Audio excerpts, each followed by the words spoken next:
Hi friends, நான் உங்கள் ஆர்விஜி. எல்லோரும் எப்படி இருக்கீங்க? நல்லா இருக்கீங்களா? இன்றைக்கி நம்ம வீட்டில் என்ன பார்க்க போகிறோம்னா, ரொம்ப ஒரு டேஸ்ட்டான, ஒரு சூப்பரான, ஒரு ஹெல்த்தியான லஞ்ச் பாக்ஸ் ரெசிபி, அதாவது புதினா சாப்பாடு எப்படி செய்கிறது அப்படின்றத பார்க்க போகிறோம். வாங்க வீடியோக்குள்ளே போகலாம். வீடியோக்குள்ளே போகிறதுக்கு முன்னாடி இன்னும் நம்ம சேனலை சப்ஸ்கிரைப் பண்ணால் மறக்காமல் சப்ஸ்கிரைப் பண்ணிவிட்டு பக்கத்துக்கு பெல் பண்ணி கிளிக் பண்ணிக்கோங்க. அப்போ தான் நான் போட்டோட வீடியோ நோட்டிஃபிகேஷன் உங்களுக்கு உடனே கொண்டே வரும். வாங்க வீடியோக்குள்ளே போகலாம். இன்றைக்கி ஃபர்ஸ்ட் நம்ம புதினா சாதத்துக்கு வந்து ஒரு மிக்ஸி ஜார் எடுத்துக்கலாம். மிக்ஸி ஜாரில் வந்து ஒரு கைப்பிடி அளவு வந்து கொத்தமல்லி சேர்த்துக்கலாம். அடுத்து ஒரு கைப்பிடி அளவு வந்து புதினா சேர்த்துக்கலாம். புதினா மட்டும் சேர்த்தா அந்த ஃப்ளேவர் வந்து நம்மளுக்கு அவ்வளோ திகட்டிடும். அதனால் நீங்கள் கொத்தமல்லியும் புதினாவும் ரெண்டையும் ஆட் பண்ணிக்கோங்க.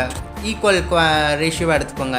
எடுத்ததுக்கப்புறம் ஒரு 4 பூண்டு எடுத்துக்கலாம். 4 பல்லு பூண்டு எடுத்துக்கிட்டு அதை ஆட் பண்ணிக்கிட்டு 2 அளவு பச்சை மிளகா எடுத்துக்கலாம். ஆட் பண்ணிவிட்டு நல்லா அதை கிரைண்ட் பண்ணிக்கலாம்.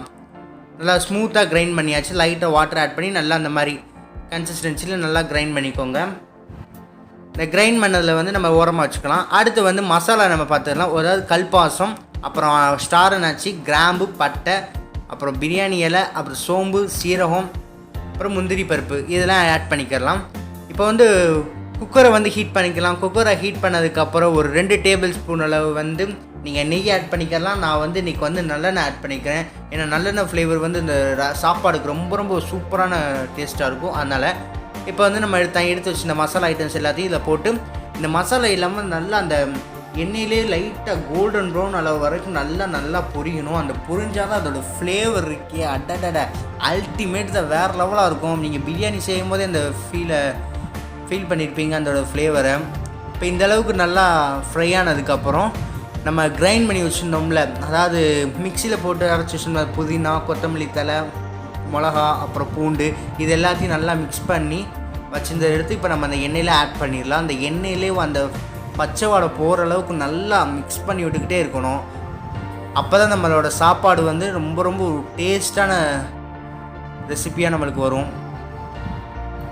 இப்போ அந்த எண்ணெயிலே நல்லா அது வந்து லோ ஃப்ளேம்லேயே வச்சுக்கோங்க. நீங்கள் ஹை ஃப்ளேமில் வச்சா லைட்டாக அடிப்பிடிக்க வாய்ப்பு இருக்குது. அதனால் லோ ஃப்ளேம்லேயே வச்சு நல்லா மிக்ஸ் பண்ணி விட்டுக்கோங்க. இந்த திக்கு பச்சை கலரில் இருக்குல்ல, அந்த பச்சை கலர் வந்து லைட்டாக கோல்டு கலரில் வர அளவுக்கு மட்டும் நல்லா ஃப்ரை பண்ணிக்கலாம். எந்த ஒரு மசாலா எந்த இதுவுமே தேவையில்லை, நம்ம சேர்க்குறது மட்டும் போதும். ரொம்ப இந்த ஸ்டேஜில் வந்து நம்ம ஒரு 2 டேபிள் ஸ்பூன் அளவு வந்து கெட்டியான தயிர் ஆட் பண்ணிக்கலாம். ஆட் பண்ணிவிட்டு இந்த தயிர் வந்து நல்லா மிக்ஸ் ஆகணும். அந்தளவுக்கு நல்லா மிக்ஸ் பண்ணி விட்டுக்கோங்க. நம்ம தயிர் ஏன் சேர்க்குறோம்னா, நமக்கு சாப்பாடு வந்து நல்லா அப்படியே நம்ம அப்படி கையில் எடுத்தோம்னா ஒன்று அரிசி வந்து நமக்கு ஒட்டாமல் கிடைக்கும். அதனால தான் நம்ம தயிர் ஆட் பண்ணி ரொம்ப சாஃப்டாக இருக்கும் சாப்பாடு எல்லாமேவும். அதனால் தயிர் ஆட் பண்ணிக்கிறோம்.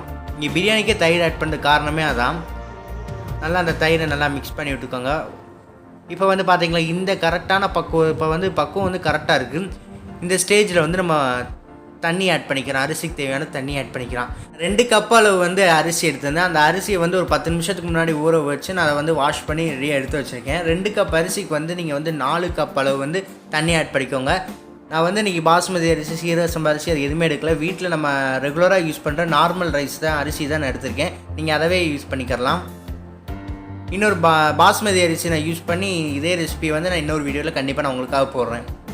இப்போ தண்ணி ஆட் பண்ணிக்கலாம். தண்ணி ஆட் பண்ணிவிட்டு இந்த தண்ணி வந்து கொதிக்கிற அளவுக்கு வெயிட் பண்ணுவோம். அதுக்கு முதல்ல வந்து தேவையான அளவு உப்பு ஆட் பண்ணிக்கலாம். சாப்பாடுக்கு தேவையான அளவு உப்பு ஆட் பண்ணிக்கோங்க. ஆட் பண்ணிவிட்டு நல்லா கலந்து விட்ருங்க.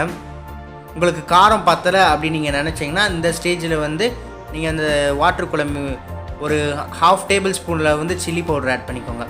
இப்போ பார்த்தீங்களா, தண்ணி வந்து நல்லா கொதிச்சிருச்சு. தண்ணி நல்லா கொதிச்சதுக்கப்புறம் தான் நம்ம அரிசி போடணும். இப்போ வந்து தண்ணி நல்லா பாயில் ஆகிடுச்சு. இந்த ஸ்டேஜில் வந்து நம்ம அரிசி எடுத்து போட்டுக்கலாம். அதான் நான் வந்து நார்மல் வீட்டில் யூஸ் பண்ணுற அரிசி தான். அதை வந்து நீங்கள் உங்களுக்கு ஊற வைக்க டைம் வந்து தெரியும்ல, அந்த அளவுக்கு நீங்கள் வந்து சோக் பண்ணிவிட்டு அதுக்கப்புறம் நீங்கள் வந்து ஆட் பண்ணிக்கோங்க. நான் வந்து 2 கப் அளவு வந்து அரிசி எடுத்திருந்தேன். இப்போ அதை வந்து எல்லா அரிசியும் நான் வந்து ஆட் பண்ணிக்கிறேன். ரொம்ப ஒரு சிம்பிளான ரெசிபி தான். எல்லாருமே கண்டிப்பாக பிகினர்ஸ் எல்லாமே ட்ரை பண்ணலாம். பேச்சுலர்ஸுக்கு ரொம்ப ஒரு சிம்பிளான ரெசிபி. கண்டிப்பாக ட்ரை பண்ணுங்கள் வீட்டில்.